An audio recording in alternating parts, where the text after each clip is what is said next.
Hello, and welcome to Cramming podcast. Monster podcast. I'm cramming monster What? inside of me. You interrupted. I was gonna just have like an awkward pause and say podcast. You took too long. I mean, am you did say absolutely that. zooming with monster energy right now, and I haven't even had this drink. I was about to be like, what the fuck do you mean? You haven't... Okay. Look, Anyway, that's- welcome to the Complimentary Mania podcast. It's a surprise tool we'll be using later. We'll be your hosts, and we're maniacs. I'm a maniac. What? I'm a maniac for monster. My bells are jingling. Hey, speaking of monsters, we just watched a monster movie the other day. Yeah, there was a monster in it. Would you call that a monster? What would you call it, dude? You saw the thing. What movie was it for the viewers at home? It was the movie Iron Lung. Every You lung know. has its iron. How the fuck would that work? Like, lungs have to inflate and deflate to breathe. So if it's made of iron, presumably blood it's has pretty iron in brittle. it. Well, no. I mean, only if you have polio do you ever have to deal with something like that. What do you mean? Your lungs are expanding and, like, shrinking every time you take a breath. I know. The iron lung is something that helps polio patients breathe. Oh. You know those things Okay. there's like a giant tube where Yeah, guys so we watched a movie that was a documentary about polio. It was Yeah. actually really Oh, the depressing. Melania Trump movie. Got him. Wow, crazy. But no, it was Markiplier's movie. I didn't know So- the Trump administration cared about polio so I didn't much. know Markiplier cared about polio.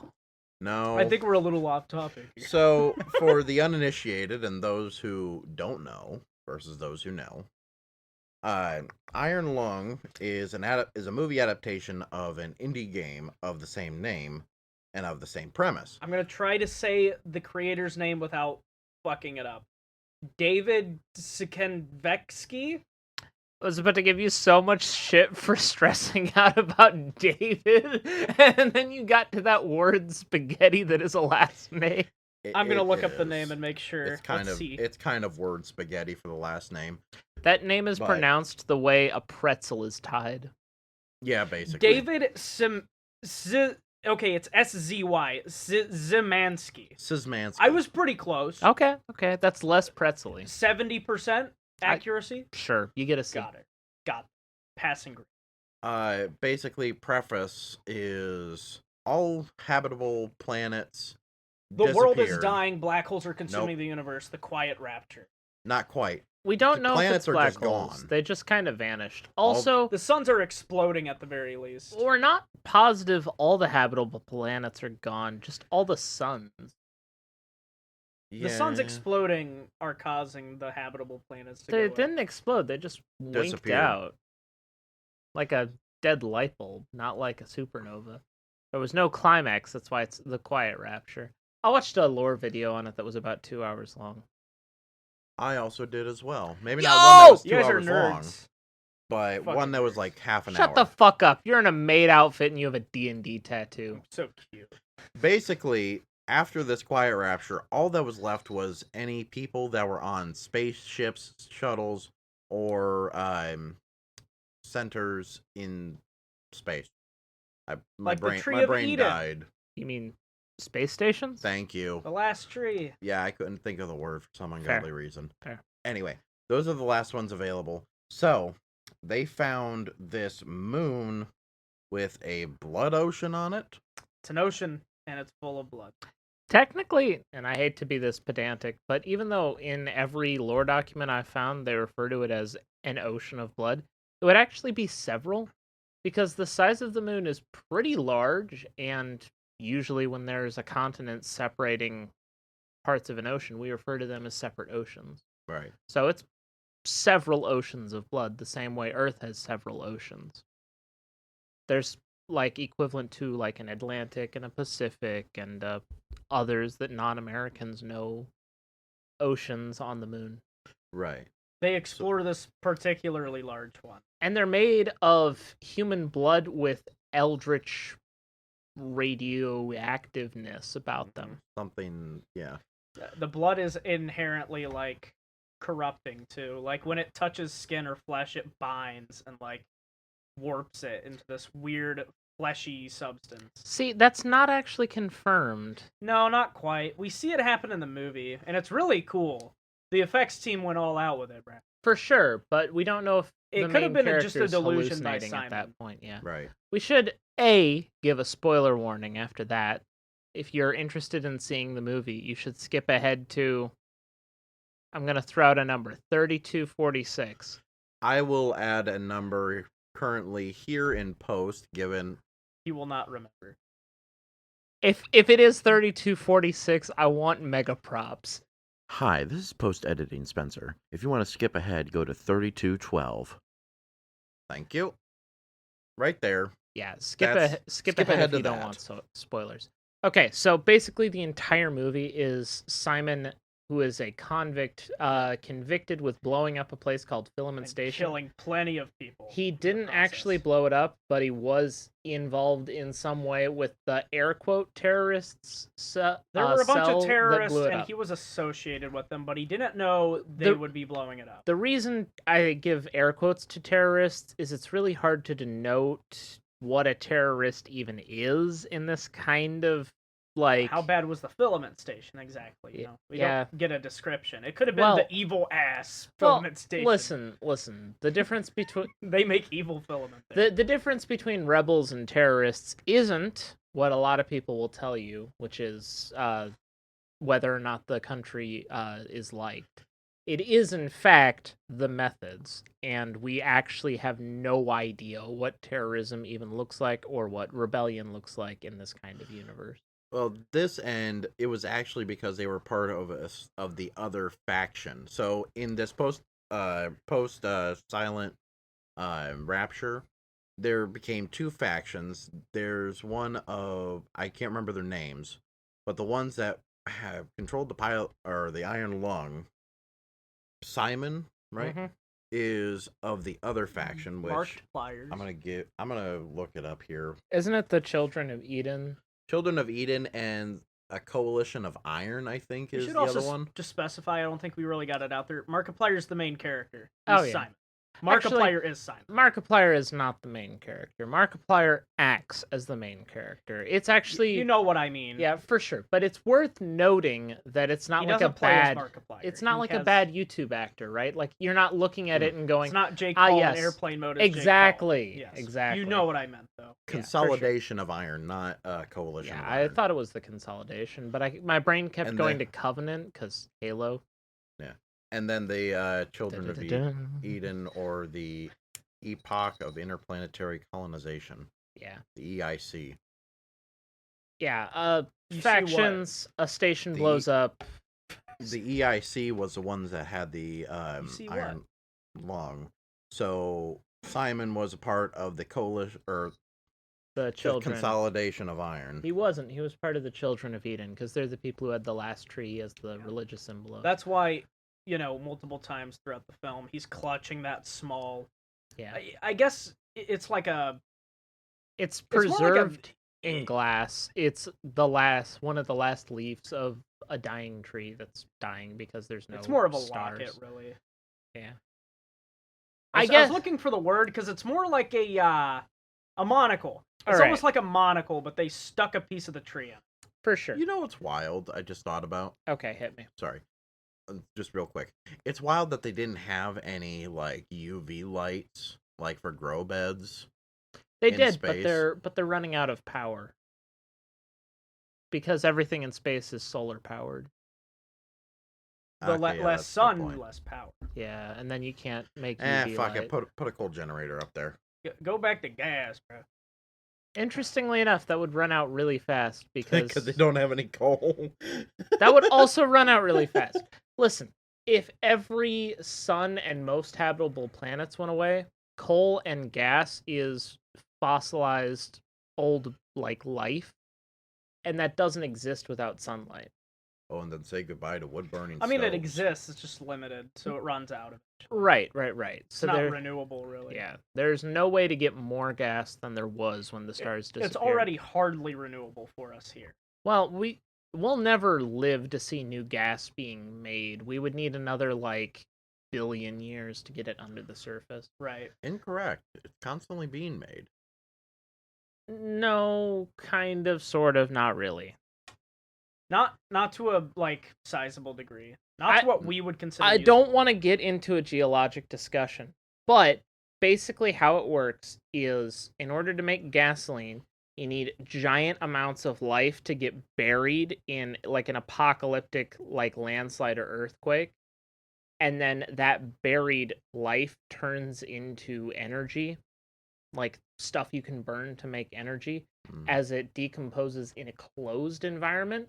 So basically all the like potential energy from the sun that the plants were drinking in is what we're converting when we're burning gas. That's what makes it flammable.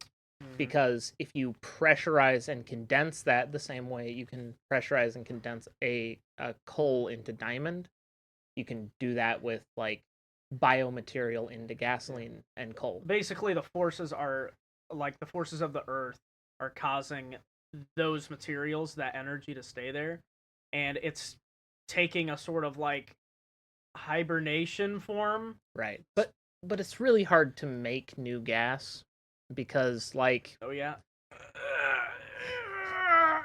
no, like I'm not unironically, ready, but, unironically, we would need like apocalyptic earthquakes to lock the biofuel under the surface for that long.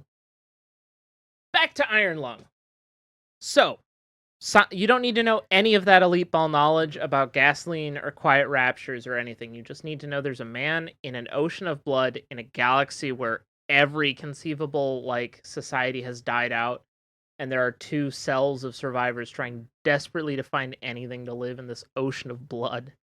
And it's Markiplier. And For he's some- welded in a submarine. Did we ever get a reason why they're looking into this ocean of blood? Yeah. They were desperately looking for anything they could like found new life on, and they found a moon that has an ocean of blood in it, and they were like, hey, Blood you is know, organic material. blood is organic material. We can synthesize food from it. You know, honestly, I mean, don't- there's I a woman don't- that they find later, or at least the recordings of one, that tried sustaining herself off of the blood. It just had adverse effects, but like it kept her alive. Maybe. That's not really confirmed because that's the voice of the creature reaching out to Simon after he's already maybe hallucinated.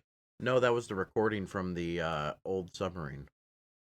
No, No, the recording from the old submarine, and then they had the hallucination where he went back to the portal. right. Yeah. I guess it's not confirmed the blood had any adverse effects. It's confirmed that the captain of the submarine got a recording off where she said she thought there'd be adverse effects. What is confirmed is the blood is human blood, which implies that any of the habitable planets or space stations that winked out. Fun fact, if you squeezed every human on Earth of all the blood in their system, you wouldn't even be able to fill a Great Lake. But a multiple planetary spanning empire might have enough to make oceans of blood on a moon. Okay. So fun theory, all the people that got apocalyptic. Yeah, they all got lured in by the like pseudo nightmare anglerfish. I don't think they got is lured down there. I think whatever like mechanism of apocalypse that destroyed all the planets simultaneously somehow warped their blood to that moon. Also, I'd like to point out, I don't think it's an ocean of blood. And by the looks of it, and by the amount of time It's it takes to corn syrup. navigate it, it's not even it's not even the size of a Great Lake. No, well, I mean it's several oceans of blood. It's just Simon is navigating a small like cave section of it. He's in like he's in like the Mariana Trench of blood trying to find Pretty out what's at the much. bottom. Like, yeah, the place he's Mariana Trench of blood. the Yeah. place he's exploring is smaller than a Great Lake. You're right, but the moon with the blood oceans does have Has legitimate multiple blood oceans of oceans. blood. Dude, possibility for a sequel. I don't know about that, Chief. I kind of like the questions unanswered where they are. I also agree. I was making a joke for multiple oceans. As fun as it is talking about the deep lore, I guess it's worth noting that most of the like game and also the movie's charm is in the like terrifying monotony of exploring a submarine in a high pressure Mhm. environment where you have literally no hope and there's a ton of like horror movie elements going on. Most of it relies on the sound design. And in the movie, it relies on the camera work, too. Oh, Yeah. and the fact that If you the can't camera work see anything. sucked and the noise sure. sucked, that movie would have been terrible. Yeah. For sure. Like, honestly, I was really impressed with a lot of the camera angles in that movie, especially because YouTuber movies have set the bar in hell. Yeah. And this actually cleared, like, normal movie standards for camera work. Yeah, it was pretty good. So it felt fantastic in comparison with its competition and, like, pretty good in comparison with normal movies. Mhm. So, like, I think my favorite shot is it's happening, obviously, in the submarine, because the whole movie takes place, or most of it takes place in the submarine.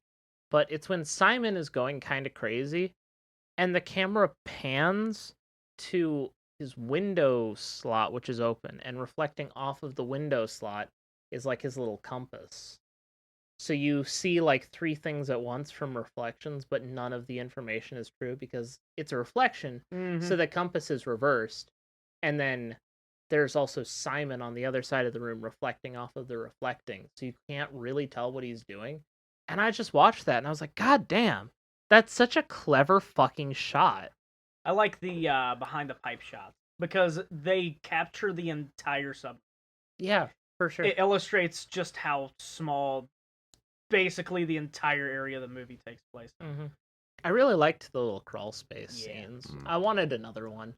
I know we don't get one. And we got 1.5 because by the time he gets down we got there, two. By the time he gets down there, that shit's already halfway flooded. Yeah, but it's halfway flooded. Yeah. Pretty good. Pretty good. I like the movie a lot. Mark should have been shirtless for longer. Shut up. Wow. Okay. Shut up. Okay. Guy, are you going to argue with me that Mark doesn't have a hot bod?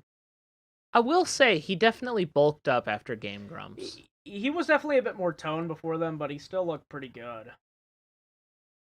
I mean, no. Like he was a little chunky Game Grumps, and like he's in really good shape now. Oh yeah, all the way back. Yeah. You remember Game Grumps Markiplier, right? Like he was never When a bad looking guy. Chunky Minecraft, Chunky. When we're talking about Chunky Markiplier, I think of drunk Minecraft. Yeah, like he's never been a bad looking guy, but he used to have a bit more to him, and he's really toned now, and I was like kind of impressed by that. He's hot. Like he would legitimately work as a before and after pick for like a diet pill, right? I'd let him jingle my bells. Well, moving on. I don't know if that picked up, but anyway. Do you guys have any favorite scenes? Oh, my favorite was the one where I can go if you need to think about that. I can't remember the fucking word. Iron Lung.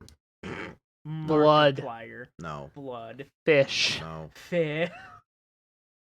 Basically, the scene where his first like basically schizophrenic hallucination is, where he's around the corner and he turns back around and there's this weird thing sitting in his chair. That's actually looks back at him. That's really cool. Yeah. I was like, what the fuck is that? I was freaked out. I was like, what the fuck is that? I love and the scene comes where running around the corner. There's nothing there. I love when he's like making the taped X's over the camera, and it pans back after a while after his like fervent mapping and like looking around and stuff, and you look back and there's like probably 100 pieces worth of tape just like on the ground. Okay, hear me out though. That scene absolutely pissed me off. Same, but it was funny. Oh, because the tape wouldn't stick? No, because he did it inefficiently. Yeah, because he should have taped it multiple times over if he had that much tape. Yeah.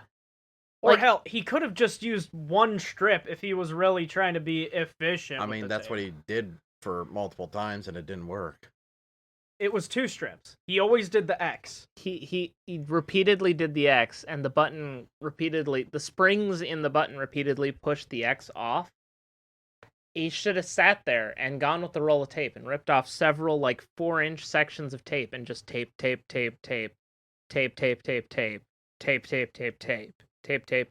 then reinforce the edges with tape. Yeah. Also, I really like the part where the creep of the like blood infection slowly crawls over the like camera button, and I don't quite think that scene happens in reality, and he's like already dead at that point, because that's probably the monotony of pushing the button over and over again for God knows how long.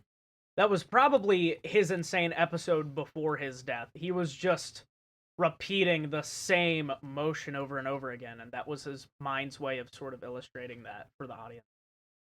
Fair. I kind of like the idea that he actually got the black box to surface, though. That's a I'd much like to more think that hopeful thing. I think that did actually happen, but how much of what actually happened inside the iron lung before that happened is very open to interpretation. I don't think that was a delusion. That I'm almost certain that actually happened. I agree. You know what I think is really fun? What? I think someone had the idea that he's dying of radiation poisoning in the end. Because when he takes his wrists, like his wraps off, there's a bunch of like little tumors on it. And I was like, oh yeah, because the camera he has to use to photograph outside the submarine, it's not a real camera, it's an X-ray.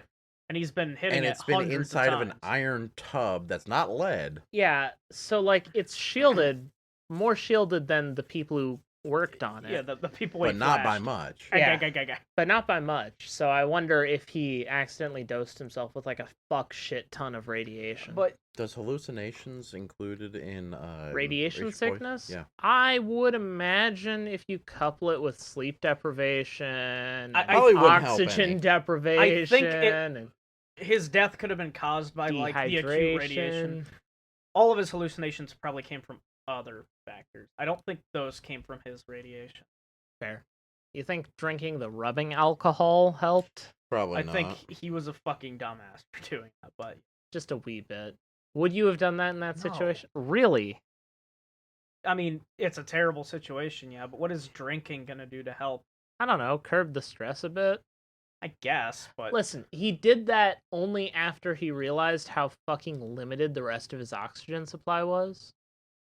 So I think his thought was he was hyperventilating. He wasn't conserving oxygen well. he was trying to calm himself to reduce his oxygen intake. Fair? I don't know. I could see myself taking a couple shots of rubbing alcohol to He try to. should have parsed it out. Should he have? Yes. You kind of want that to all hit you at once. He didn't know if he would live long enough to parse it out. I mean, to be fair, it was also just a small bottle. Yeah. It was like 2 or 3 shots of rubbing alcohol. Now, what I think is, like, unrealistic or stupid about that scene was that he didn't throw it up at any point. Yeah. Also, considering, like, he had been in the sub for hours at that point. He had nothing in his stomach. I have a really stupid nitpick. I have several really stupid nitpicks about There's the no film. toilet. Yes! Oh my god! You and I shared the same brain cell for a Yeah, second that was there. bothering Where's me. all that shit? Yeah, I was like, Pig does he have going. like a piss corner? I'm guessing Probably somewhere in the hatch. what happened was they had him like shit and piss until they were pretty sure he was mostly empty. Because Kind of like remember, for surgery. remember that like the world is built on conserving energy as much as possible.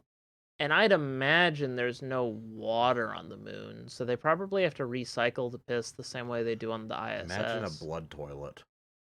The bloilet. Now stop imagining the blood. I'm imagining the blood toilet. Bloilet. The broilet. The bloilet. Taking a shower does not help in this Ugh. world. No. You Nope. might walk out smelling Like pee. I was gonna say no, dick. like blood. Yeah. Does your piss smell like blood, Trevor? Bet it's good for the hair. You should see a doctor. Ah. Why would blood be good for the hair? I don't know. You know what? That's fair. Yummy.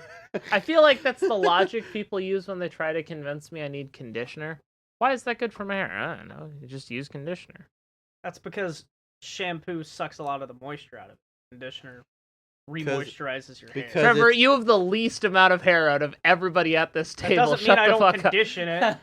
Well, Fucking maybe that's why, because fart. I don't use conditioner. Neither of us use conditioner, and we have hair. Maybe You that's are why. losing your hair. You use conditioner. It's not because of the Coincidence? conditioner. I think not. I think not. Y'all just need to like clean Fuck. up more. Fuck genetics. No. It's the conditioner. I'm the cleanest. Maybe. But we still have more hair. Yeah. I don't give a fuck.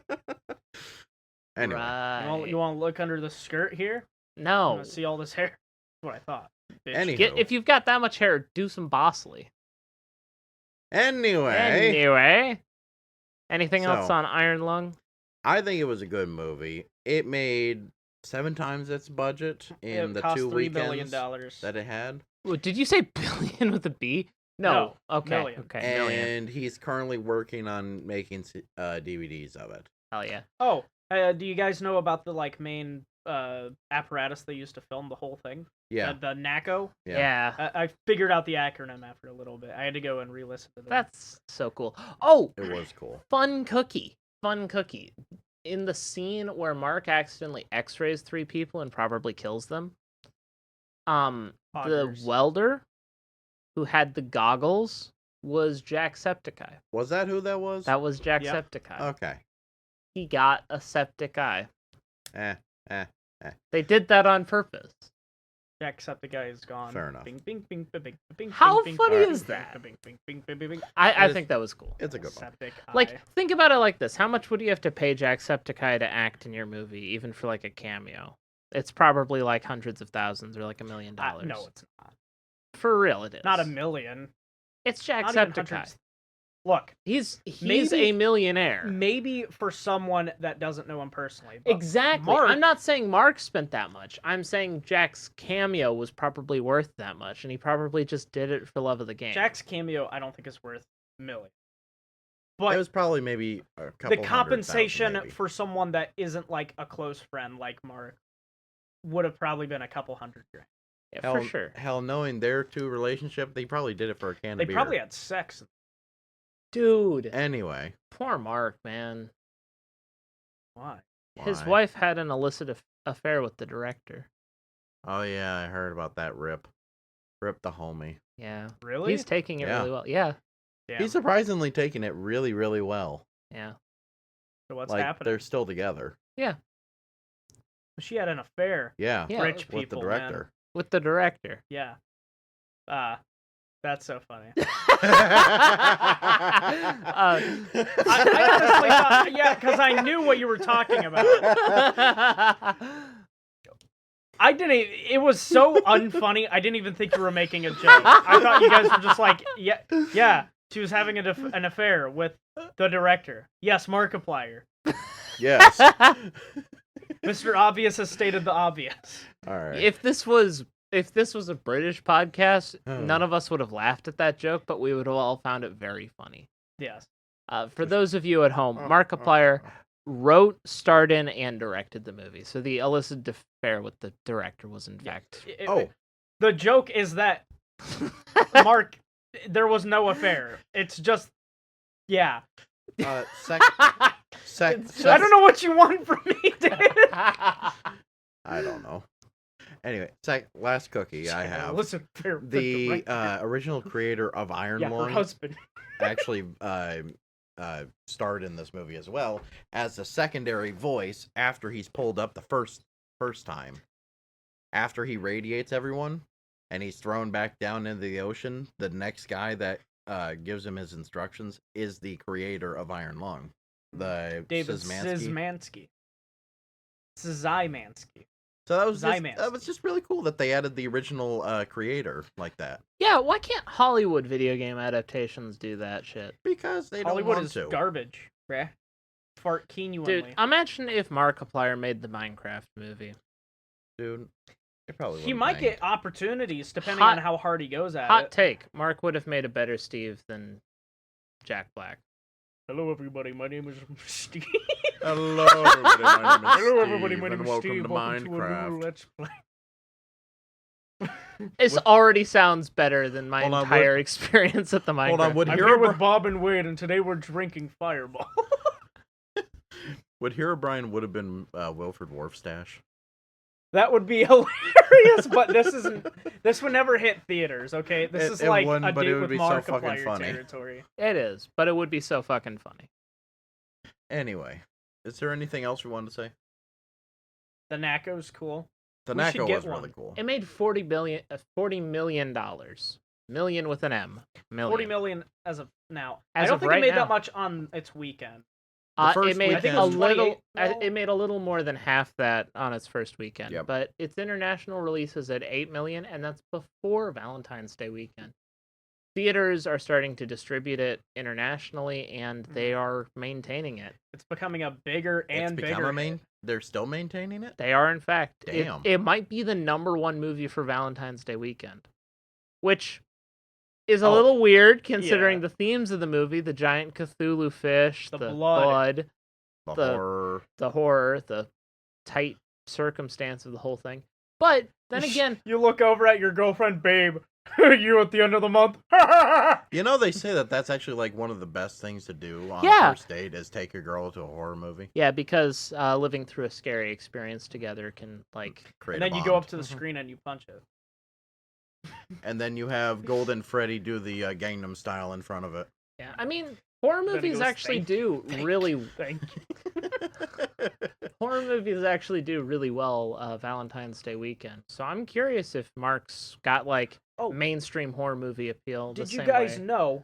Fun fact: Markiplier actually was offered a role in FNAF 2, the movie, but he declined it because it was interfering with his scheduling for production for Iron Man. That's really good. Unfortunate. What a based ass move, honestly. Based. FNAF 2, trash tier dog movie. Shit. Straight dog water, bro. FNAF 1, to be fair, was pretty awful. FNAF 1, solid 4 out of 10. Listen, I'm sure FNAF 1 was cool for people who were already into FNAF. It's kind of in the worst Twilight or the worst Harry Potter movie territory, where it's adapting something that's already got mainstream appeal, so it doesn't need to try very hard, and you can kind of tell that they're not trying very hard in places. But it's at least an adaptation. FNAF 2 is just garbage. Yeah, it's pretty bad. Well, personally, I don't have anything else to add. Yeah, no, I'm good. I think we can move on from Iron Lung. Only after 30 minutes. Minutes? Oh, great heavens. A mere portion. Actually, Spence, I think you have to edit some stuff out, so I'm pretty sure my prediction wasn't very good. I mean, it's pretty good now. You're only 10 seconds away, so if we keep on rambling, I mean, we're going to make it. Spence, you wanted to talk about Guilty Child's Para? What? Paranoia. Oh, yeah, so I wrote that. I wrote it as the Pokemon abbreviation for paralyzed. So I was like, why are guilty children being paralyzed? Oh, you wanted to talk about things you were guilty about being paranoid for? I wanted to bring up this thing for all of us. Were there ever anything that you were guiltily paranoid about when you were a kid? Something that you did that you were worried that would get you in huge trouble. Eating candy-flavored chapstick behind the couch when I was 5. Bro, that explains so much. Tommy. You have immaculate lips. Probably from all the chapstick he ate. I know, right? Maybe that's why my kidneys don't work. They're all coated in fucking... They're coated in lipstick, bro. All right. So there was this one time I was at school, right? And because I went to elementary school in an undisclosed location in San Diego, California. What? Yeah, fuck California. Fuck California. I live in an undisclosed Midwestern location now. We are somewhere on Earth. Indeed. Sorry to dox us, guys. We may be in Canada. We are not in Canada. Canada. We might be in Canada. No, we're not. Fuck Canada. If we're in Canada, I'm getting some Canadian healthcare right now. We're not in Canada. This guy's got jokes. He's got the funny jokes. Sure. He said he's gonna. We're on our pirate ship, I can't say right? that on here. Oh, yar! We're on a pirate ship, and I'm a maid. I got big busty boobs this time around. Shut the fuck up. Anyway, you wanna peg in me legs? When I was going to elementary school, there was this time I ditched because this fence was built around the school, and I noticed that one of the gates wasn't locked. There was just kind of a chain wrapped around it, so I unwrapped the chain and I just left, in the middle of recess. Damn. And I thought, I thought I was gonna get in so much fucking trouble. And nobody noticed I was gone. I mean, it was a big ass public school, right? Damn. But also, damn, that's sad. Yeah. So mine was we were on It's a just sad, man. What in the hell? It wasn't even fun. I was dreading it like the entire fucking day. Oh yeah, I'm gonna skip and do whatever I want, and then you sit in your room for a couple hours, like, oh my god, what if they notice I'm No, gone? I couldn't go to my room. Cause my mom homeschooled all my siblings. And if I went home early, she'd obviously notice, right? Fair. So I went to Fuck. around the neighborhood and I had nothing to do. You were looking for side quests, but there were none to be found. So you just stewed in your dread for hours. homie was just pounding pavement till 3:00. You should have hit me up. Yeah, let me just call you with the phone my mom didn't give me to the person I didn't meet until 10 years fucking later. Yeah, that's fair. All right, Spence, what's yours? So mine was on a field trip to a large city that is within a few hours from us that had a river, basically. Anyway, this when I was like 5, I remember this specifically. What? Specifically, we were at lunch and we were beside the river at this like playground thing slash community center thing. Anyway, I remember having a fucking Gatorade. River Playground Community Center. Yeah, I don't remember what it was. Bro is in the Iron Lung. Anyway, I remember having a Gatorade because I That's a took the rapper. ring. I had this thing when I was a kid. I would take the ring off Mhm. of the drink for some reason, and I was kind of holding on to the reins like, I don't want to hold on to this no more. The river's right there. Yeet! I threw it into the river, and then after lunch, I was telling one of my buddies about it, and he's like, bro, you could get in trouble for that.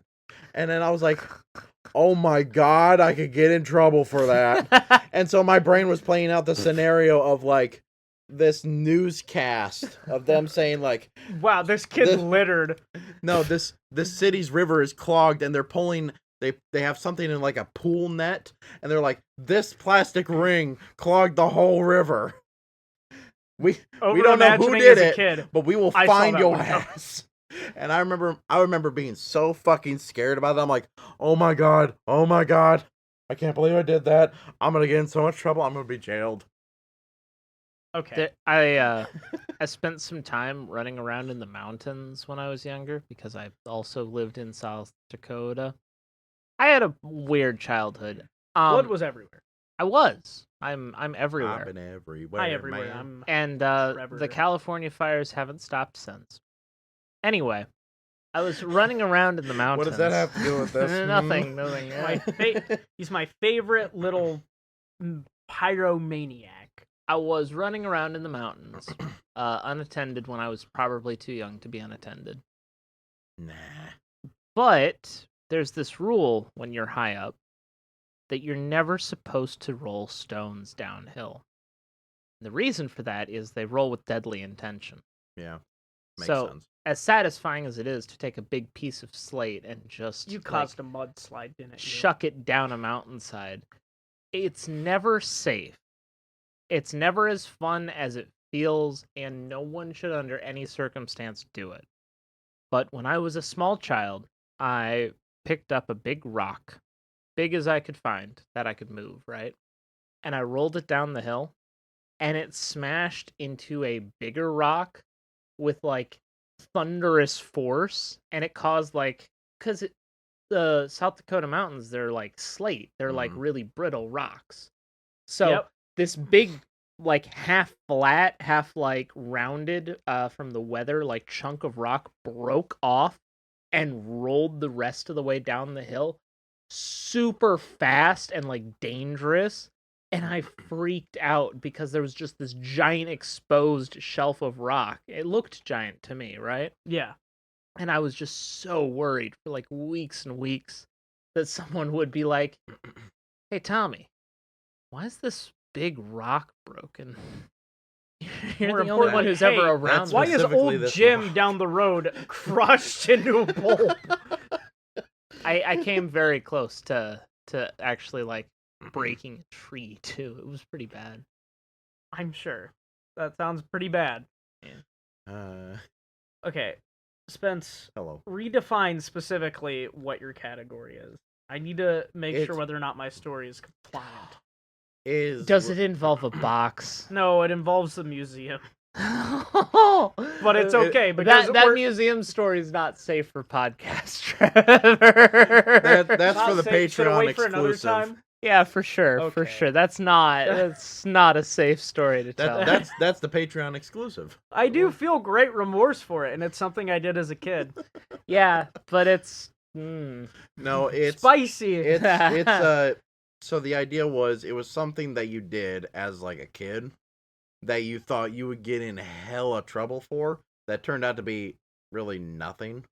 Yeah, that was definitely something that I'd actually get in trouble for. yeah, like if you told our loyal listeners here about it, you might get Yeah. Anyway, I'm trying to think. Trevor is trying to come up with a Yeah. tame story. I have plenty of wild ones, but yeah. yeah. We were all kids once. We all did wild, wacky things. I still feel a little guilty about ditching that one time, but like, It was California. They don't care. yeah, they literally didn't. I could have been kidnapped. The chapstick was a thing. Also, don't roll rocks Oh. downhill. When it was really hot, I used to live on the countryside, right? And they would pave over the road because it get like really cracked in between all the contracting and expanding from the extreme weather. Mhm. You know, they'd have to pave over it like every other year. The asphalt there would get so hot in the summer sometimes it would bubble up. Uh-huh. And I thought popping the bubbles actively sped up the destruction of the road. So as a kid, I'd pop one or two and then go, "Oh no, I ruined the whole road." And then I'd nervously go back with like an asphalt covered stick. I mean, it was like hot enough that it was liquid. It was coating the stick when I was Yeah. popping them, and it was really fun, you know. But still, I figured I was basically doing the equivalent of like knocking down a building. I've been there. Same. Yeah. Did it ever get hot enough in? Well, I guess San Diego. Yeah, But to say that never happened in the Dakotas, right? it does. It does. Yeah, It gets colder up there. yeah. The Dakotas have they have a really intense summer. You just don't know what day it'll be on. Right. And it's not very long. It's days. No, Not months. No, they have a really intense summer. You just never know what day it'll be on. Yeah, you never know when you're gonna go camping. Why are you guys vague posting? I don't understand. It's Because it's intense, bro. These guys got jokes. that was his joke. I was making one of my grandpa's favorite jokes, which is, South Dakota. It has a really intense summer. You just never know what day it'll be on. Because it's day, singular. Yeah. Yeah. It's not very long. Really hot day. Indeed. That sounds I'm nice. sorry, that shit went I'll trade. for me. I'll Went. trade. You'll trade? Would trade. No, Would trade? Would trade. too cold. Would you survive damn the, cold. 8 months of winter? I got 4-wheel You know what? drive. Sometimes Spence, I hate to break it to you, but your car ain't surviving, okay? There was I bet one I could. July we got a foot of hail. Nah, I'd win. I'd tank that shit. My brother in Christ, I watched cars owned by tourists buried See- in hailstones. See, that's the difference, tourists. okay, the Accord tanks. The Accord I've would seen not what tank. hail does to a car. The dents are insane. They The are. windshield is gone. Yep. The fucking side mirrors demolished. Yep. I think I'd still rather be there, though. To be honest with you. No, here. I saw a car parked next Dude. to a shed, and the ricochets off the car into the shed hit with enough force that it not only dented the car, but the shed that they were ricocheting into. Haven't you ever That's heard of the ridiculous. pool noodle defense? I have. Here, Spence. Let me put it like this, right? it doesn't get so terribly cold here that the power goes out a lot, or like you need to use block heaters for your vehicles. But it's also not hot enough that, like, I don't know, we suffer from droughts regularly. And also, like, insects are pretty tame here. Like, they exist, but, you know, you go to Florida, centipedes everywhere. Well, I'm not planning on Ants going to Florida. everywhere. I hate Florida. In Cali, same thing. Same thing. I hate Florida. Or I hate California. Yeah, that's not... Look, what I'm Actually, getting at... the bugs are really reasonable in Cali. Are they? Yeah. I thought it'd be a lot like Florida. I guess it's not as humid as that. Yeah, I mean, to counter your point, sorry, I'll let you finish first. Well, I was just gonna say it's just the difference is California, where I lived, was desert, and Florida's marsh. Fair enough. Like, The fires, though, and the drought. hey, Yeah. listen, the Yeah. fires are an undisclosed person's fault. I'd all right. say we live in a fairly balanced area, and I'm okay with that. Fair enough, but We get servings of bad winters, and we get some fairly hot summers, but it's never extreme. You know? Yeah. fair. But I wouldn't mind living in South Dakota versus here. And yes, there would be different things, such as maybe having a generator and probably a block heater, which would make sense. Generator. You know But what the thing happens? is, it's the just generators go out, and you have to repair 5 of them, or else the killer gets you. shut up. That's not how that works. I think it would be worth it. I mean, I'd rather live in the mountains than here. you probably would. I gotta say, living in the mountains is a solid place. I liked it quite a lot. I still want to go over there. I will also say, South Dakota is the place to be if you don't want to work all year.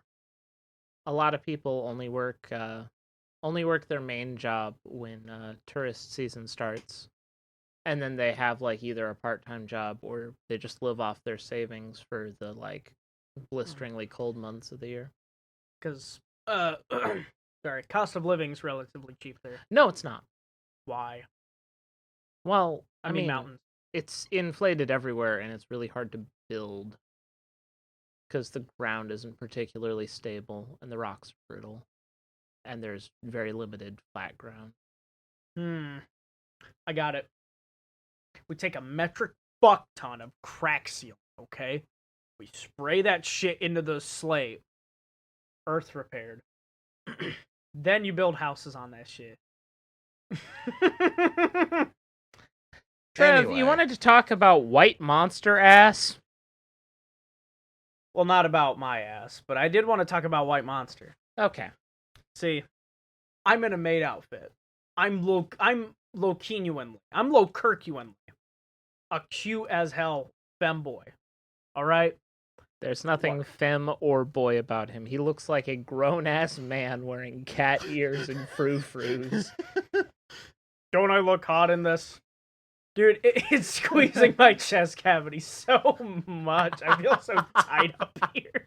That's what she You said. have no idea. It's like, there's not really a window. It's just a board. The fabric stretched so tight. Look. What goes hand in hand with femboys? What goes hand in hand with construction men. work? No. Also gay men.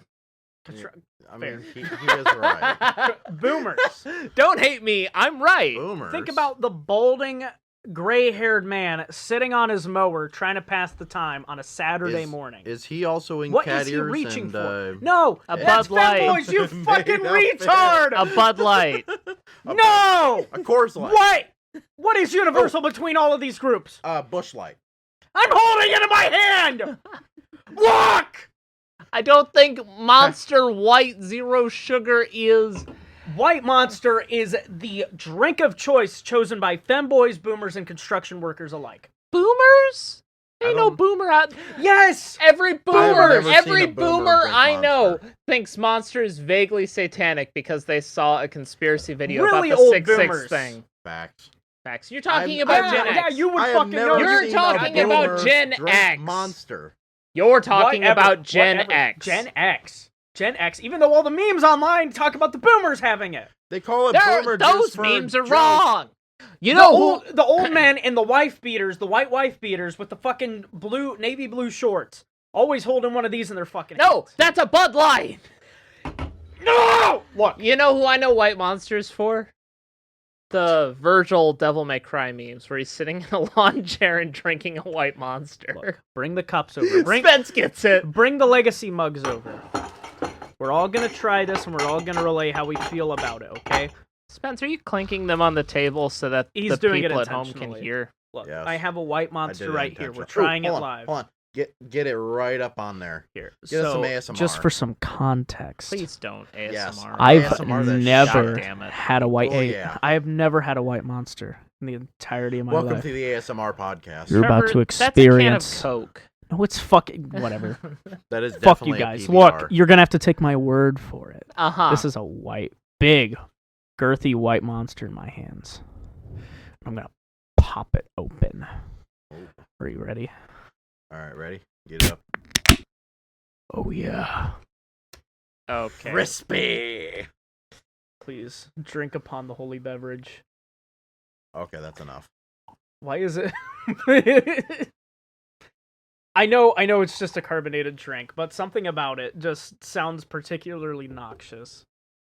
Like I just poured out some sort of fulmic acid meant to melt your insides. That's what it smells like. The scent. It smells like something not good for me. It smells like Yeah. chemicals and cherries. It smells like the fakest thing ever. Yes.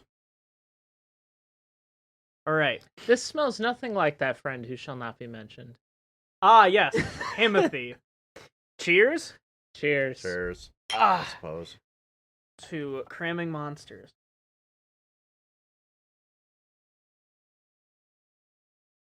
Why the fuck do people enjoy this? That's pretty good. Here, hold on. I don't think it's so much that they enjoy it. It's more of a means to an end. As an end of their fucking day. The carbonation carries it because the flavor is cherry. So, you know the cum Gatorades? Yeah. It's Yeah. like a horrible version of that. I told you it would taste a lot like the, a cum the flavor Gatorade. of the cum Gatorade really comes through, but on this, it tastes so fake and it has an aftertaste of cleaner. Yeah. That's just the zero sugar. Listen, the thing is, the gateway drug to enjoying those monsters is drinking Diet Coke. So if you love the taste of Diet Coke, that becomes your favorite drink when you're low on energy. And if you're a construction worker or a Ethanol. Gen X Yeah. and a wife beater, Erythritol. Never mind. Sorry. It got gas in It it. got gas. I got gas in me. Sorry. or Gen X and a wife beater, or a femboy, and you're like exhausted and depressed, it's the best thing to drink because you can drink a lot of it without getting a lot of calories. Damn, this only has I suddenly don't feel depressed, guys. This only has 150 milligrams of caffeine. Yeah, it's the 490% of your daily recommended vitamin B that gives you the energy spike. It's good for you. 400. Oh, I'm the not. B12. I have a kidney Yeah. condition. I'm not supposed to normally drink these. Oh, But yeah. this is the one-time exception. This might actually kill him because he did also drink a Baja Blast earlier. Yeah, but I'll make up for it. Pantothenic I'm just gonna drink acid, about a bunch of water tomorrow. Vitamin And B5. flush it all out. 400%. Yeah. B6, 240%. B3, this is for research 250%. purposes and for content. I'm Indeed. drinking the epic gamer girl piss drink. Mountain and Dew? It doesn't take. Well, the other one. Code Red? This is the nah. Okay. Also, Mountain Dew is the normal gamer girl piss.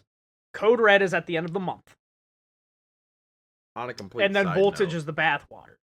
Right. I'm gonna clip that ASMR pop can. Oh, you're clipping was, it? That was so fucking crispy. Oh yeah. I Oh, yeah. watched it on the It looked. visualizer. The wavelength looked good. Oh, it looked so good. You guys It, would. it sounded good. You guys would think length looks good. Oh yeah. You're damn Have you seen right my it does. Have you seen my big white girthy monster?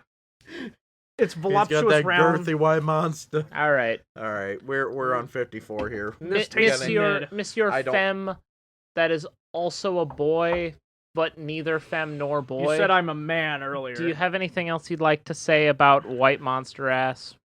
This isn't worth it. It's and not good. all the people that are drinking these, drink the ultra black. When I was allowed to drink these, the Ultra Black was way fucking better. Allowed. You a grown-ass man. Well, my health standards restrict me. There you go. This is the exception because I have a good reason. That's this fair. one time. There's no allowed. You fucking... I am a grown-ass man, and if I really want to, I'll drink it. But it's for the safety of my health that I don't. That's right. Okay. I wanted to talk today... Oh, is that the end of your topic? Yeah. Okay. I wanted to talk today about fight scenes. I wrote it as fight sense because I might have undiagnosed dyslexia.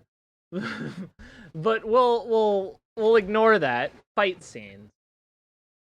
Now, specifically, I wanted to talk about fight scenes that we find interesting that are like, because normally people talk about mid-fight scenes or the best fight scenes. I wanted to talk about interesting fight scenes.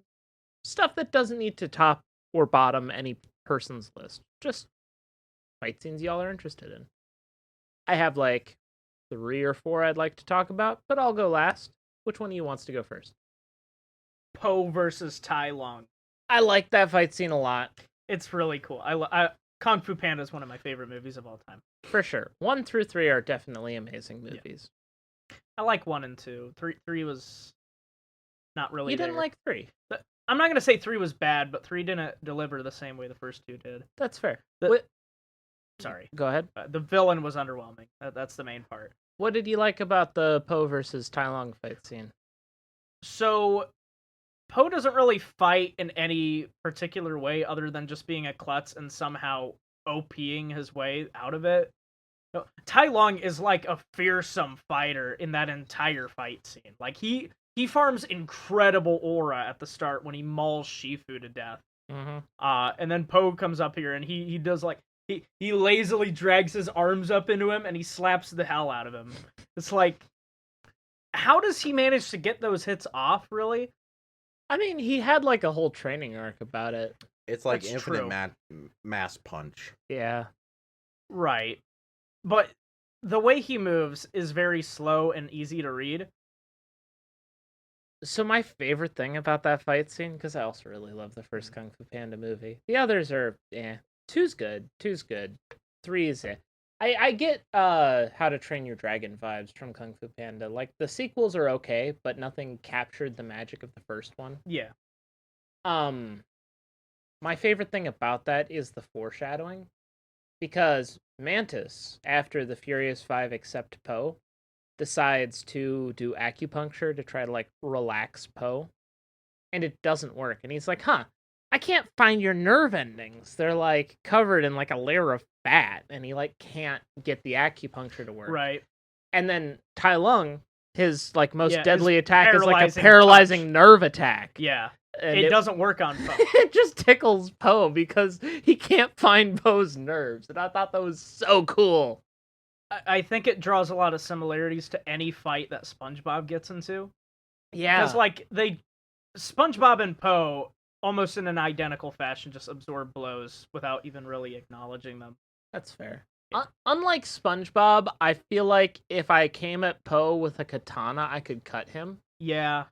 So Probably. SpongeBob has like Toon Force brokenness, whereas Poe, you can kind of see like situations where he'd get hurt. But it's so fun seeing him win, you know? There's one thing I should say about 3 and, like, any of the other following, like 4, which 4 is kind of ass, but... Everybody hated 4. 4's ass. In 4, Tai Lung comes back, and it's shown that he's a respectable fighter, and in the fight scene in 1, he could have just shown up with a weapon. He really could have. Yeah. But he respectfully wanted hand-to-hand combat because he wasn't there to kill the dragon... Well, he kind of was. But he was there to kill the Dragon Warrior, while also simultaneously proving himself to be worthy of being the Dragon Warrior. That's fair. And if he used a weapon, and the Dragon Warrior didn't, then it'd be dishonorable, right? Tai Lung actually has very high morals. I don't know about high morals. Maybe he's lawful evil rather than chaotic, you know? Perhaps, yes. You got any more fight scenes? That's the one I kind of want to let you guys go, and then we'll pass the bong around. Yeah. All right, it's your turn on the hookah, bruh. All right. What's yours? Oh, I'm going before you? Yeah, we're going clockwise now. The one I wanted to talk about first, because it will take the most time to explain, and I don't know how long we want to run this, but when I think of fight scenes, this moment from a book I read at a slow day when I was working at Baller Benril is in fact Canon. one of my favorite fight scenes of any medium, maybe ever, despite it being part of a series that isn't my favorite series. How familiar are you two with The Wheel of Time? Not super. All right. It's This sucks. the monster. It's just like coming back up in my throat. I could feel the flavor coming back up. Yeah, you have it's to- stagnant. It's weird because it goes down so mild, but then you feel the acidity just crawl back up in your You're throat. eating it wrong. You don't get that effect if you've got some dip. Oh, You that's you what. gotta have some chew in your Dude, lip. it Or makes larva. Oh my god, it makes sense now.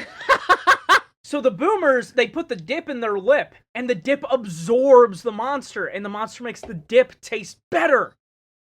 And that would give you direct caffeine injection to your blood Oh system. my god, it all makes sense. Anyway, Wheel of Sorry. Time. It's a really long fantasy book series. It's kind of vaguely similar to Lord of the Rings or Game of Thrones. It's got more magic in it than I think either of them. And it's way longer with way more political intrigue. And the thing about it you need to understand for this is sword fights in the Wheel of Time are kind of lame. Because instead of describing how the characters engage with each sword, the author gives names to particular sword moves, like Heron flies over grass. The Throngler. No. No, Sorry, they're like descriptive Shuffle. martial arts names. So like stones rolling downhill, the heron flies over grass, things like that. So I see. you'll visualize like a sword cut that kind of works for that. And it's cool in like a wushu action martial arts movie kind of way, but it's not very like thrilling. Now there is one scene where one of the main characters, in the last book, he was bonded to an evil dagger that was slowly killing him from mega AIDS, and it just got magically separated from him. So he woke up from a several week-long coma. He's starving to death. He desperately wants to get away from this mage tower, which basically kidnapped him to break the curse, and now they're not letting him leave. So he's trying to get enough money to fund his escape. And he finds these two princes training with swords out in the yard. And he can barely walk. And he walks up to the princes, and he bets them more money than he's ever seen in his entire life that he can beat both of them up at the same time with just his stick. Now, for the record, Immaculate aura. we've seen these princes sword fight before, and in the universe, the tier list goes one of the other main characters, one of the main villains, another one of the main villains, the main character, these two princes. Like, they're up there. They're top 10, top 5 swordsmen on the entire fucking planet, right? Right. So you expect him, because at this point, he's been in a coma for a week, and he's still just a farm boy with a stick. You expect him to lose this fight so fucking hard, right? Mm-hmm. And the second things start up, he just whoops their asses so handily. Of course. It's really fucking good. And unlike every other major fight in the book series, it's described blow for blow rather than in the sort of wushu kung fu style I described earlier. It's like, it's visceral. Like, you hear him, like, pop them and, like, give them bruises and shit. And it's so fucking funny because these two princelings think they're hot shit, and this recovering some coma moves. farm boy just beats them the fuck up. It's super satisfying. Best fight scene. Unassuming maybe old ever. guy with handicap. No, Never fuck with he's him. not old. He's a child. Nah, I'm visualizing him like he's old because the way you just like. Yeah. The explanation for it is well, A, he has super luck, so things usually work out for him. And B, he's got king's power. And B, he's the reincarnation of like a really like super famous general. So he has a bunch of like military instincts and knowledge that he doesn't know he has. So he almost always wins fights he gets into and doesn't understand why. That's why he was willing to bet so much money there. But it's just so fucking like it's such an aura farming moment. If the Amazon show was even child too. Yeah, if the Amazon show was even kind of cool, they would have had that scene there, but they didn't. Not only did they never get to that part, but they were planning on cutting that part out. Fuck you, Amazon. I'll never forgive you. Anyway, Spence. Mine that I find interesting is one that is also criminally underappreciated. Hit me. The Leviathan fight from Atlantis: The Lost Empire. Of course. Yeah. Okay, here's the thing. All right, buddy. They're in basically the Mariana Trench of the ocean. Mm-hmm. But it's filled with blood. Take Markipliers in a submarine. No Markiplier this time. What? Simon versus Milo sub battle. Who wins? Who wins? Milo. Milo, Yeah. because his is the one that Because actually his has sub weapons. is good. Also, like Simon. Convict. Anyway, Represent. Terrorist potential, I guess. Yeah. their ship, which is Only shown to power. be this absolute huge submersible, at one point in time while they're being Ow. While I they're being actually feel like I've been poisoned. You need the dip. He's It's got- the antidote. The chew is the antidote. I need dip. Give me the There- dip. Hey, son. country boy, Country want boy some wants dip? dip. Give this femboy some dip. I'm keeling over, bro. Oh wait, the femboys can't dip. Oh, they zen. Oh, dude. Hey, do you have any? no. I need. Please continue. Yeah. Anyway, this giant submersible is being stalked by the Leviathan, and it cuts away to show the scale of the submersible against the Leviathan going behind rocks watching it, and it's just this absolute huge thing. Like, holy shit, that thing was huge. That thing's huger. And then just disappears. It comes back, attacks them, but the thing is, it's not like damaging attacks. It's trying to stop them and figure out what the hell it is. Because, fun fact, spoiler alert, but it shouldn't be spoiler alert. It's been out for 20 years. Go watch the fucking film. Some people listening aren't even that old, dude. It's actually a machine. Mm-hmm. So it's trying to figure out what the hell this submersible is going this close to the gate to Atlantis. And only does it start attacking once it's attacked by the sub pods. And then this cool giant underwater fight scene happens. All the sub pods are like trying to like fly and beasting this fucking Leviathan's just like smacking the crap out of them, destroying them. And then it uses its goddamn mouth cannon laser thing, shoots a fucking hole through the submersible. Which, again, that is just the wildest fucking thing, because it's also the crystal's power from. I'm sorry, I'm really geeking out here. No, you're fine. Bro's in a zone. I'm sorry, this was like my hyper focus movie. And this was like the scene that I watched over and over and over and over and over again on repeat. But anyway, long story short, I really like the idea of you thought the submersible was big and powerful and it could handle the situations until the Leviathan showed up, literally bitch smacked it within the first 5 seconds of them showing it. And somehow them pulling out a dub by running the fuck away from it. I really thought it was cool and interesting, but For sure. There's like, I can see why you'd enjoy that so much because there's several surprises. It's not what I think of when I think of a fight scene. It's more like a chase or like a dog fight, but it's a really solid thing to bring up, you know? Not a lot of people talk about how cool that sequence of, oh shit, it's a big fish. Oh shit, it's a big metallic fish. Oh shit, it's a big metallic fish that's bigger than our giant fucking Titanic submarine. And now the fish shoots lightning. Yeah. For real though. Oh. Sorry. Anyway. Oh yeah. No, don't apologize. It's cool to Solid see you passionate. overall. All right. I've never watched them. All right, Trevor, I have 3 copies of it.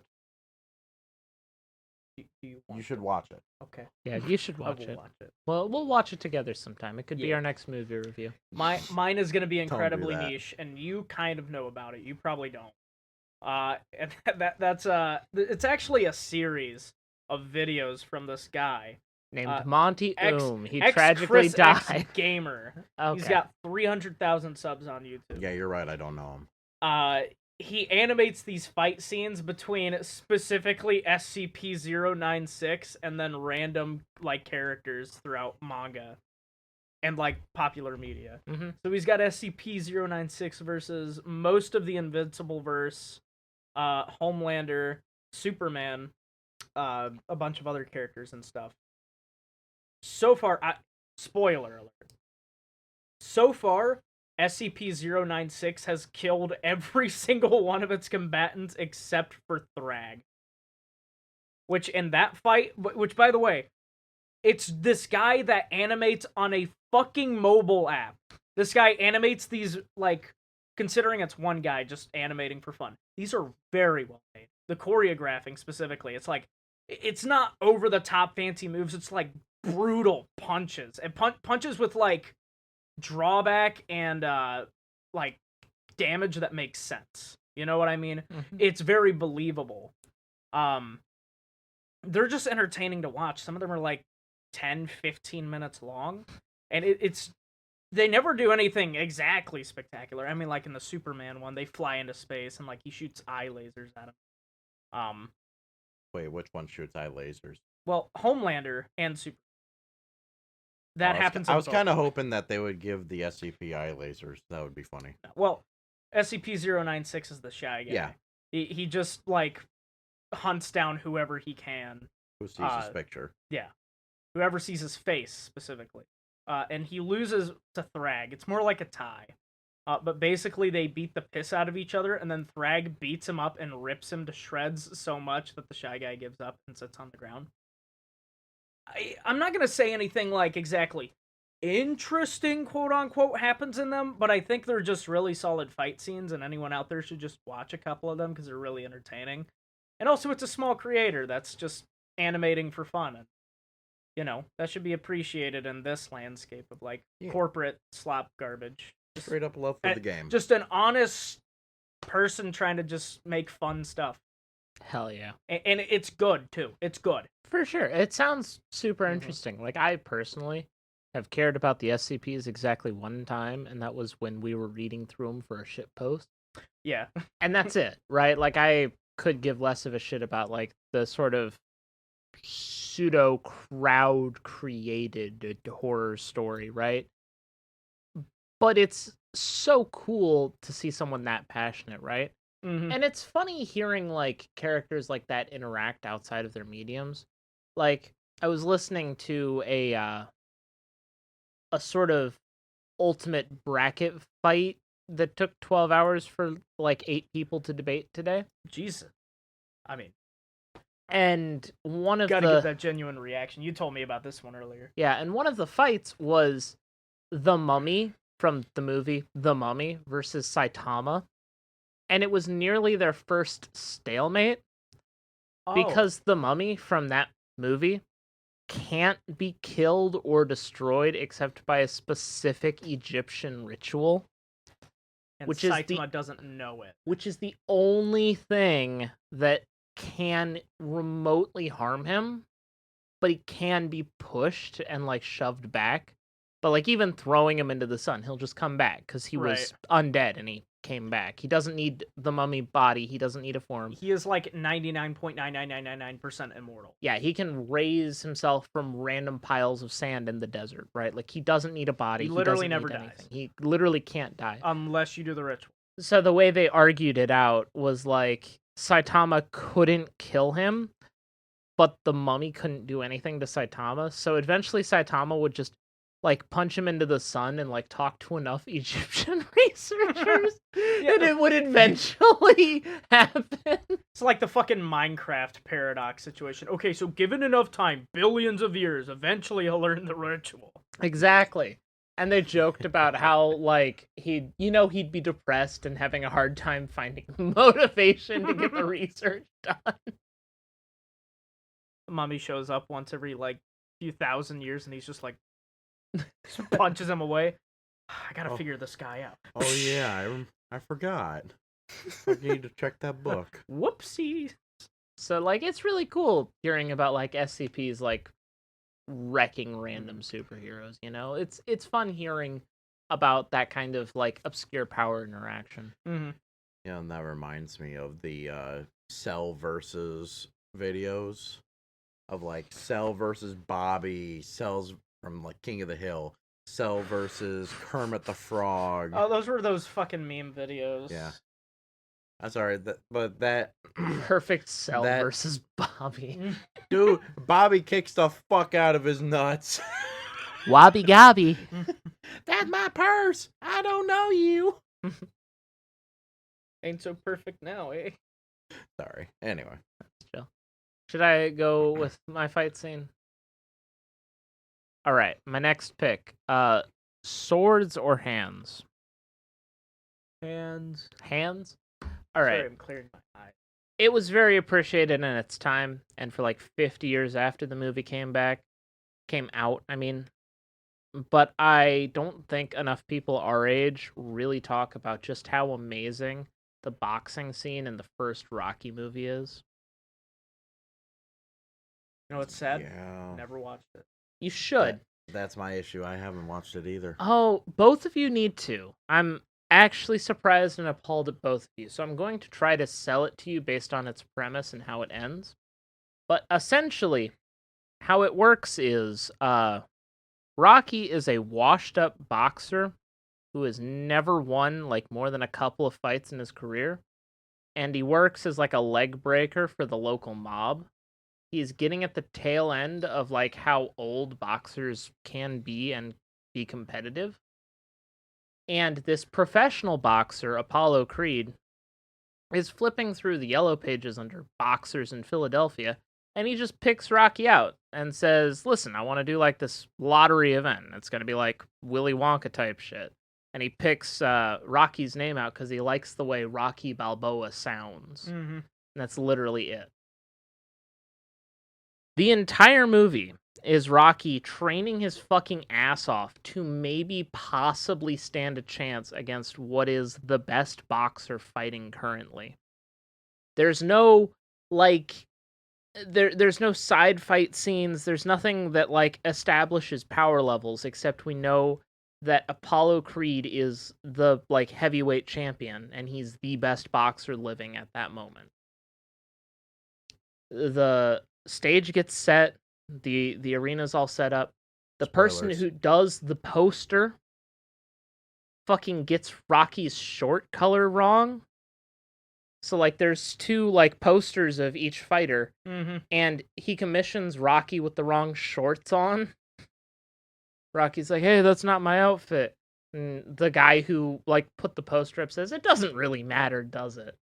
Because everybody knows Rocky's gonna get, like, shit on. Mm-hmm. And the coolest thing about the fight is Rocky does. He gets absolutely shit on. He gets dogged on. He gets beaten into a bloody fucking pulp. He gets his eye cut open so he can, like, to bring the swelling down so he can still look at it. And it's brutal because Sylvester Stallone, the actor for Rocky, actually got the guy to punch him a few times, like, for real, to make, like, sell the scenes, right? And it's just absolutely brutal. The thing is, Apollo's a knockout fighter. he's never had a fight go longer than so many rounds. And in boxing, there's two types of fighters, right? Well, there's a whole bunch, but there's two main strategies. There's winning on points and there's winning on knockout. And points is at the end of so many rounds. They call it the end of the fight, and whoever fought the cleanest wins on points. Mhm. And knockout is obviously they go down, you count to 10, they're out. Yeah. All right, Apollo's a knockout fighter. He's never won a fight on points. Rocky doesn't get knocked out. He doesn't land like a single clean hit on Apollo. He like barely manages to hurt the guy. But at the end, they're both panting. And Apollo's had some licks in, but they're like glancing blows. They're like, his nose is a little broken. There's like some damage to him, but like Rocky's a bloody fucking mess. But he tanks it. And he doesn't go down. And at the end of the fight, Apollo wins on points. But everybody's super fucking impressed that Rocky didn't go down the entire time. And it goes into Rocky 2 and him fighting for a rematch, like trying to train for a rematch and a whole bunch of other things. Yeah. But that fight scene itself is so realistic and visceral because it's believable in the fiction. And it's just so fucking cool to see a guy knowing he's going to lose the entire movie. They don't abandon that premise. They sell that he's fucking getting his shit rocked. But he's trying. But he's trying, and he tries harder than any opponent Apollo's ever fought, It's so cool. It's such an underrated scene. Because everybody talks about Rocky 2 or Rocky 3 where he fights a Russian on steroids. It's not the best Rocky fight scene, it's not the best fight scene, but it's one worth talking about because it just means so much, Would recommend. Pretty cool. It's so fucking cool. Like, it's so well sold too, because like even though the camera cuts a few times, they try so fucking hard to keep the like blood like cohesive between camera cuts. And it is. It really looks like Sylvester Stallone got fucking beaten to a pulp, It's such a good scene. I can't talk it up enough, so I'll stop now. Spence, what's your next scene? Let's see. My next scene would probably be... Excuse me. Oh, by the way, this is the last round. Nah, bro, we could go for another hour. We could, but No. this is the last round. The final fight scene between... So, the movie Transformers 1? I can't say I've seen it. Trevor? No. Okay. I'm like 15. Trevor, you a whole ass man. This is one of the most recent Transformers movies. A young boy. Yeah, I haven't cared about Transformers for a really long time. It goes into the origin story of Optimus and Megatron back when they were D16 and Orion Pact. Anyway, the final fight scene between Optimus and Megatron. Now Optimus has the Matrix of Leadership, and D16 became Megatron when he killed Sentinel and took the transformation cog of Megatronus Prime. It's a really I think it's really interesting because Optimus gets his shit milli rocked by Megatron until he randomly gets his plasma axe from the Matrix of Leadership. Is that like the Triforce of Wisdom, or like kind of? Okay. So the Matrix was the like all-powering, powerful artifact of Transformers, wielded by the Primes for leadership. It gave them certain powers and abilities. I don't remember all of them exactly, but it's the fact that we know Optimus as like super badass, highly skilled Transformer, but to see him, because he had just died like the scene before, resurrected from Primus, given the Matrix of Leadership, upgraded to Optimus Prime now. He still don't know how to fight, and he gets beat the crap out of. But later on in the scene, when he's finally getting his shit together, at one point in time, he straight up just pulls the gun. Megatron's like huge ass arm gun. He just straight up like pulls that shit off of Megatron throws it back. Megatron somehow grabs it and it like remagnetizes back to his back and back to his arm. Just really cool. Like it's like those rounded oval magnets. Mm-hmm. Like when you see them like come back around, it's like Oh, the beads, bro. yeah. They make the funny clickety clack. For sure. Did you ever throw them in the air so they'd spin? Yeah. Yeah. It was always fun to get more than 2 of them. See what kind of chain reactions you could cause. I always did it where, like, I'd see how close I could get them before they'd actually attract to each other. It was always fun to see them wobble back and forth, but never quite. Viral video idea. Sorry, Spence. No, you're good. It's very off into a topic. side tangent. Viral video idea. You know how there are those Rube Goldberg machines that go viral every like few weeks on Instagram? Yep. We make Without fail. one of those out of the magnet beads. Good idea. How would it work? Well, you'd put it on a slope the same way the marble tracks go, and you'd have them separated just enough so they can't magnetize, and then you'd like tap one, and then they'd click and slide down the slope a little bit, and they'd click and slide down the slope a bit. You'd have and one it would on the work. bottom of like a slide, Yeah. and one on the top, and they'd sort of attract down using the momentum to go down the whole Goldberg machine. Yeah, it'd work like magnetic dominoes. And, you know, dominoes are the easiest Rube Goldberg machine out there, right next to marbles. So, like, magnetic dominoes, probably easy, Crazy. too. Figure out how to go viral, I guess, guys. Yeah. Feel free to steal that idea. Yeah. It'll work more than once, because it's a Rube Goldberg easy machine idea. It'll work more than what we're doing. Yeah. No. All right, Spence. That was- Transformers 1. That was basically it. That's a really cool... It was an interesting fight scene to see them before they become what we know them as today. Mhm. Because they first originally started as like good friends, borderline brothers. Right. I bet seeing Optimus get the axe probably was almost as cool as seeing like Cap pick up Thor's hammer, right? It was because he didn't have anything or actual like physical weapons besides like some flamethrowers he pulled out of nowhere. And then all of a sudden him to pull this axe that is actually from the original TV series or early on in the Transformers mythos comics. And we haven't really seen one like this until now. So it's just really cool to see. Nice.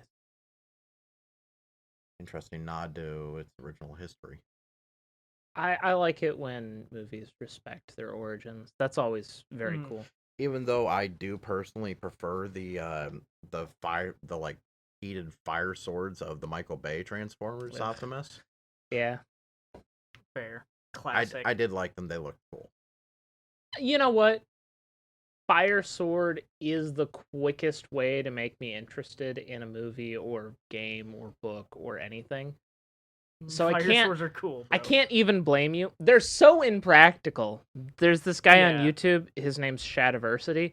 He goes through just how I've watched him. I'm stupid subbed to His him. fight autopsies. I love that game. I've just watched him because he has medieval weapons breakdowns, and I've watched him break down how impractical and dumb a flaming sword Bro's is. got every weapon under the fucking sun.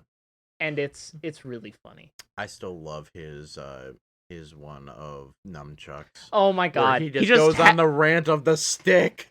He's holding a big stick and nunchucks, and he does like actual, because he has this like thing that picks up force measurements, and he goes through actual force measurements of like whether the nunchuck or the big stick created more force. And guess what? The big stick. The big won. stick Created more always force. wins. And it's more versatile. It's better in every conceivable way than a nunchuck.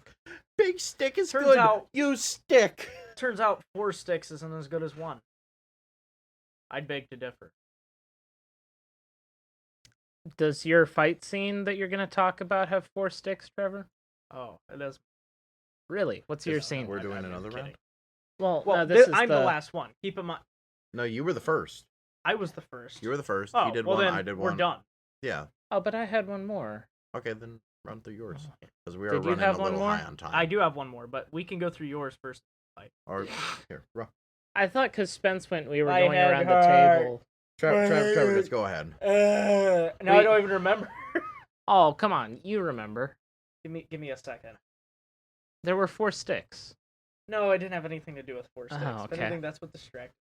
I was thinking about sticks. You were Sorry, distracted by- femboy juice. Hey, that's not femboy juice. That's just a men thing. You've seen the memes about finding the perfect stick in the woods, and then like King Arthur music starts playing. I really was want to thinking find about a it. What the perfect fuck? stick. Same. I need a perfect stick. I need a. You want me to talk about mine? Yeah. Well, I was thinking about it. It slipped my mind. I'm not even joking. All right. If I had to guess based on you, I'd say it's Escanor versus the one I guy remember in now. Seven Deadly Sins. No, it was the Baldur fight in God of War 4. Oh, Because shit! they do it entirely for the love of the game. Because at that point, well, the final one. Yeah. The final fight. Yes. Because at that point, they know his weakness, and they also know he's completely invulnerable. Yeah. They are beating the shit out of him for 95% of the fight purely for the love of the game. Yeah, Because they don't really catch him by surprise. He doesn't really tire out. that's right. Well, the thing is, I think they forget that Atreus had the one piece of holly arrow connecting his quiver to his back. I think they forgot about that because they originally had his weakness, which was all the fucking holly arrows. But Freya, I think, took them all and burnt them.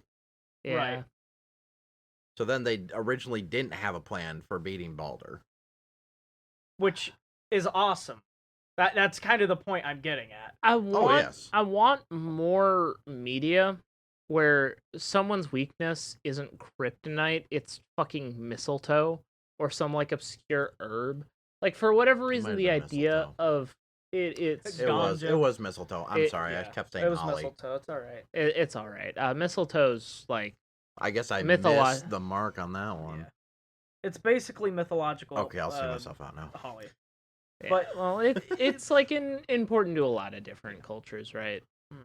But like they acknowledge that they can't beat him, but they Yeah. don't say it out loud. For sure. They just kind of are like, all right, we gotta go and clock in on this guy, you know. For sure. Mainly because it's to protect Freya, because Baldur's trying to kill Freya. Yeah. Mhm. But you know, what are they gonna exactly do? And Kratos doesn't even really know, and Atreus doesn't know either. Yeah, See, they go when into you that said- battle absolutely knowing that they won't win. When you said the Baldur fight from God of War 4, I was actually thinking of the first one. The first one is Oh. banging too. Because that one is so good, because there's It just is good. there's a lot of dread when Kratos is like, "Where's my boy?" Hmm. Oh man. And then like Baldur's that asshole who he plays the pronoun game and he doesn't tell, and oh boy. You just see Kratos absolutely aura farming and being all menacing and stuff. That fight scene is really good too. I guess you could include all the Baldur fights. Any fight with Baldur and Kratos is pretty awesome. I'm still disappointed about God of War 5. That's okay. We're not going to talk about. We're that. not going to talk about that. None of the fights I had in mind came from 5. That's fair. Even other ones I could have talked about. None of them have to do with 5. But 4, the last fight was a banger because like they were going in expecting to lose. They just wanted to do as much as they could against him. And they knew he couldn't feel pain, so it's just love of the game. I love Yeah. that. It's awesome. I love I that. don't have a lot to expand on, but I just think that's a cool concept. It kind of ties into the Rocky thing, kind of. For real, yeah. Rocky was in there for the love of the game. He knew he was going to lose. There's something He stuck it out. there's something deeply admirable and very hype about just indomitable spirit. Yeah, the you know? indomitable human spirit. sure. Indomitable. Well, Finish. Kratos is a Independent god, but I feel like the human half of him's why he killed most of the Greek pantheon. Yeah. You know? Gods are wrathful too. I mean, That's look at fair. Ares, bro. Eh, Ares, that's a pop fiction kind of thing. Ares in Greek Ares- myth yeah, is Ares in less Greek myth. irrational and awful. I'm acknowledging Ares from the God of War series. Poseidon would occasionally like nuke a city because he's the god of earthquakes, and Zeus would just occasionally kill people for no reason with his lightning bolts. Both of them are more wrathful than Ares in classical Greek mythology. But I'm referring to Ares from the lens of God of War because Oh, he shit, set up the entire pantheon to die. Yeah, he did. He really did. Fuck that guy. Fuck that All my version homies of that hate guy. Ares. All right. I think this is the last one we're talking about. Yeah. Unless Spence has one more he wants to hit. I mean, I technically have one more, but we're fine without Yeah, it. we are we're well getting over really schedule. high. So I don't want to spend too much time on In this. time, I mean. Indeed. I don't want to spend too much time on this.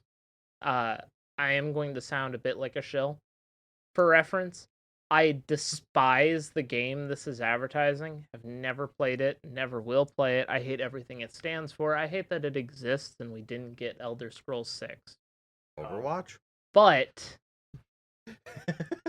the scene for Elder Scrolls Online in the trailer, the roof fight, where there is a knight and he fights a party of 3 on a roof, and he spends the entire fight fucking clowning on them, and it is brutal. It is straight funny. farming them. He breaks arms. He uses Mordschlag, which is where you hit someone with the crossguard of your sword rather than the blade. He gets disarmed, and he's just like, yeah, fuck you. I took the tavern brawler feat. And he just starts, like, wrecking them with his hands. Absolute badass. Oh, dude. Oh, dude. It's just so fucking good.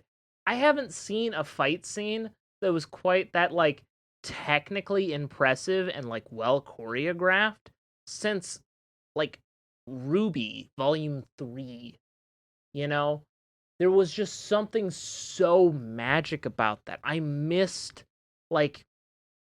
scenes like that. I want whoever directed that cinematic to get their own show. I'd watch hours of a scene like that. Mm. It's just so good. And it irks me to no end that it's advertising a shitty MMO. Yeah. That The product couldn't have been worse. That we got instead of a sequel to Skyrim. Like, it's such a bad... I played ESO.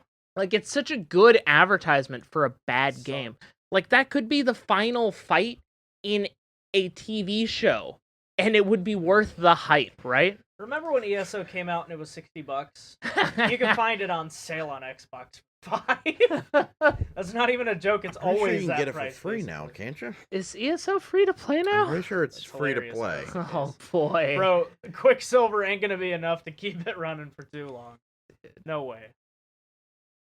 Yeah, I've seen that specific fight scene. It's really good. Isn't it, though? Yeah. I want that man to get a show, or that woman. I don't care. I don't care who made that fight scene. I want them to get a TV show, or a movie, or a series let of them TV make show something. movies. Give them money. Yes. Give them lots of money. Give them and have my put money, something out. please. And I would like you to take all the microtransactions that have been put into ESO, give them directly to that person, and tell them to make something special. Yeah, they'll never do that. I know. I understand that that's a really unreasonable thing to say. But Hot take. still, It Hot would be take. nice. hit me. Oh, no. What you were saying was a hot take. Oh, is it? No. I feel like ESO sucks is a scaldingly lukewarm take, right? Like, there are its fans, but even its fans are like, this is just worse World of Warcraft. I tried. I wanted it to be cool because it's like, ESO. Yeah. It's so mid, dude. Dude, They had the opportunity to do something massive. we didn't get a sequel to Skyrim in 11 years since it came out. But we got a shitty MMO that is worse Skyrim with shitty MMO features. Yeah. Including paid regions Yeah. and 2 character slots. Hey, but now if you buy the game, you get Morrowind for free. Woo! Whoa. Yeah. My balls just detonated. Did I ever tell you I got a strategy book for Elder Scrolls Morrowind because I accidentally thought it was an Oblivion strategy book? What in the hell? That's lovely. The issue was it was a collector's edition strategy book for some reason my dipshit brain thought, oh, it's for Oblivion. That would be cool, especially it's being a collector's. No, it was a fucking Morrowind Elder Scrolls Online. I'm like, great, that's something I'm never going to use. I still have it on my bookshelf. Never going to use it, but I made a Skyrim RPG in high school. You'd see that Oh, XP to level 3 we- just made a video about that. He His copied his system's way different than how I did it, though. You gotta sue him now. No, absolutely I'm not. kidding. I wish I was smart enough to make a YouTube video about it, though. That would have been interesting. You got this. well, We're now basically you already have- there. The Look, thing You is- already have your platform. The thing is, it took a month. It took 2 months to make that. And then we played it for 2 sessions, and everybody asked to go back to D&D. Yeah. I remember that. It kind of sucked. I was sad. I remember trying to break a door open on a stairwell with an axe, and it didn't quite work. I wasn't exactly sure. That's the only memory I have of that. Yeah, the skill checks were percentile based, because I thought it would work really well, because every skill was on a scale from 1 to 100. So, like, for instance, if you had lockpicking 100, you'd open a door 100% of the time. Yeah. So you had one-handed, like, 15, I think, because that was your highest possible starting thing, and none of you leveled up yet. And for reference, Trevor, everybody got to level 1 skill up in quadrants of 5 every time they leveled up. So, okay. His next level would have been one-handed 20. And he rolled a 15, and just, he rolled above a 15 and just didn't get to break the door down. Got it. It was all percentile. I see. Well, not all of it. The spells, for instance, they were based on the opponent's armor. Because there were only 3 damage types spells could deal. So, basically, cold and fire dealt extra damage to someone wearing heavy armor. And frost dealt less damage to someone wearing light armor. Damage triangle. Yeah, well, not damage triangles, just if you're wearing metal, you're going to be zapped extra, chilled extra, and heated extra. And if you're wearing leather, it's going to ground the lightning out. So mages who got hit in their magicka were wearing light armor, so they would take not increased damage from lightning attacks, which created a really neat dynamic. I'm digressing because Skyrim got brought up. Yeah. But yeah. We have a bathhoe to go over, Spence. Yes, we do. We traveled far and wide and seen many fights. Hit us with this creek wench. The bath We hoe need to clean off for your all the white monster. delectation. It's weird that sleeping in is considered lazy, but going to bed early isn't. Truly a philosopher of our time. Indeed. If you took the same amount of sleep, but you slept in versus going to bed early, you're considered lazy. Yeah, that's weird. First shifter propaganda, I'd say. I honestly those do darn first shifters. I do think fuck? it's like first shift / farmer type mentality. Oh, no, I kind of get it. I'll hit you with the logic real quick. The only argument in favor of this system is sleeping in implies that you missed something you were trying to wake up for. And going to bed early does not necessarily imply you're tucking in before you did things you wanted to do. I would argue, as to say, it's just the normal times of when someone is expected to be awake versus sleeping in is kind of a vague term because you need to understand whether or not you're sleeping in intentionally because you have nothing to do or because you're trying to skip something. Or if you accidentally slept in knowing you have something to do.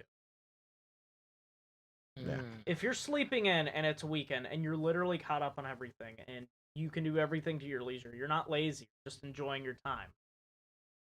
But if you're sleeping in and you have to be at the doctor's at like 5:30 in the morning for some fucking, well, Doctors are open 9 to 5, bud.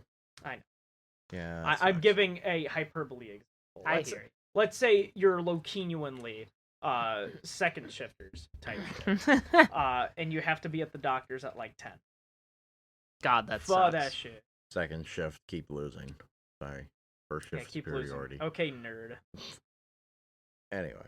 First shift superiority, huh? Yeah. Yeah, how's that going? Anyway, this has been Complimentary Mania. I've been cramming monsters inside me, and so have they. We all shared that big white monster. I feel like I'm fighting for a scene here. Tune in next week I for feel paranoid. an ultimate showdown of some kind. When I let all of this monster out of me. Thank you all. I'm gonna let the monster in me that's coming out. Thank you all so much for listening. Thank you. Have a lovely night. Goodbye. Goodbye. Wow. Goodbye!